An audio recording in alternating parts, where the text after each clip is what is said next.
신명원. 자신의 가치관을 이해하고 확인하는 7가지 방법. 오늘은 자신의 가치관을 이해하고 확인하는 7가지 방법에 대해 이야기해 보려고 합니다. 가치관은 우리가 내리는 결정과 행동의 기반이 되는 중요한 요소입니다. 자신의 가치관을 이해하고 확인하는 것은 더 나은 삶을 살아가는데 필수적입니다. 다음의 7가지 방법을 통해 자신이 진정으로 무엇을 중요하게 여기는지 깨달을 수 있습니다. 첫 번째 방법은 자신이 중요하게 생각하는 것들을 목록으로 착성해 보는 것입니다. 일단 종이와 펜을 준비하고 당신이 삶에서 가장 중요하게 여기는 가치들을 나열해 보세요. 예를 들어 가족, 정직, 성공, 건강, 자유와 같은 것들이 있을 수 있습니다. 이 목록은 당신의 가치관을 시각적으로 보여주며 무엇이 당신의 삶의 우선순위를 갖고 있는지 명확하게 파악할 수 있게 해줍니다. 이 과정은 자신의 가치관을 깊이 있게 이해하는 첫걸음입니다. 두 번째 방법은 과거의 결정을 되돌아보는 것입니다. 당신이 중요한 결정을 내렸던 순간들을 떠올려 보세요. 그때 당신이 어떤 기준으로 결정을 내렸는지를 생각해 보는 겁니다. 예를 들어 직장을 선택할 때 연봉보다는 자신의 성장 가능성을 더 중시했다면 이는 당신의 가치관의 성장이 포함된다는 의미일 수 있습니다.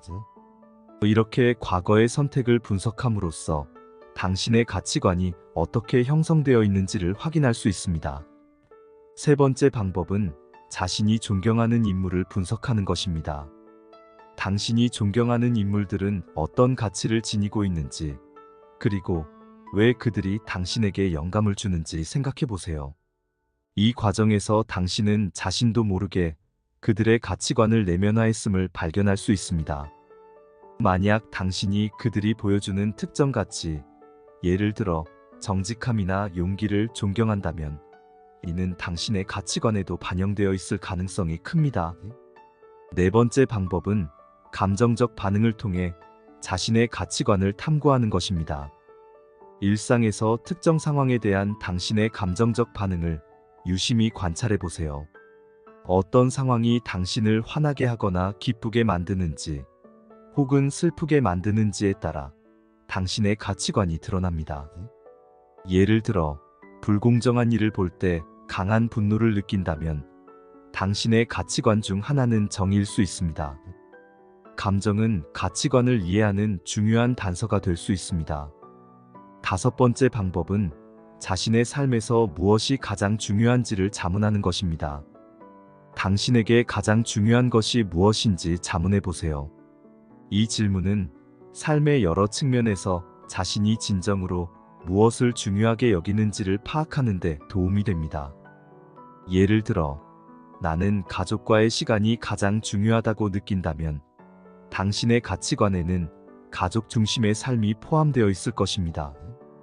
이 질문은 당신의 삶에서 가치관이 어떻게 나타나고 있는지를 명확히 해줍니다. 여섯 번째 방법은 시간을 어떻게 사용하고 있는지 분석하는 것입니다. 당신이 하루 동안 대부분의 시간을 어디에 할애하고 있는지 살펴보세요.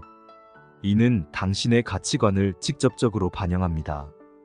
예를 들어, 만약 당신이 대부분의 시간을 직업적 성취를 위해 사용하고 있다면 이는 당신의 가치관이 성공이나 성취 중심이라는 것을 의미할 수 있습니다. 시간을 어떻게 사용하느냐는 당신이 어떤 가치를 우선시하는지 보여줍니다. 마지막으로 타인의 피드백을 통해 자신을 돌아보는 것입니다. 때때로 우리는 스스로의 가치관을 명확히 이해하지 못할 수 있습니다. 이럴 때 가까운 사람들에게 당신이 어떤 사람으로 보이는지 물어보는 것도 도움이 됩니다. 그들의 의견을 통해 당신이 어떤 가치를 중요시하는지, 그리고 그 가치가 어떻게 표현되고 있는지를 확인할 수 있습니다. 타인의 피드백은 자신을 객관적으로 바라볼 수 있는 기회를 제공합니다. 이 7가지 방법을 통해 자신의 가치관을 이해하고 그것이 삶에 어떻게 영향을 미치는지 확인할 수 있습니다. 자신의 가치관을 명확히 이해하는 것은 더 나은 결정을 내리고 더 의미 있는 삶을 살아가는데 큰 도움이 됩니다. 구독과 좋아요 부탁드려요. 감사합니다.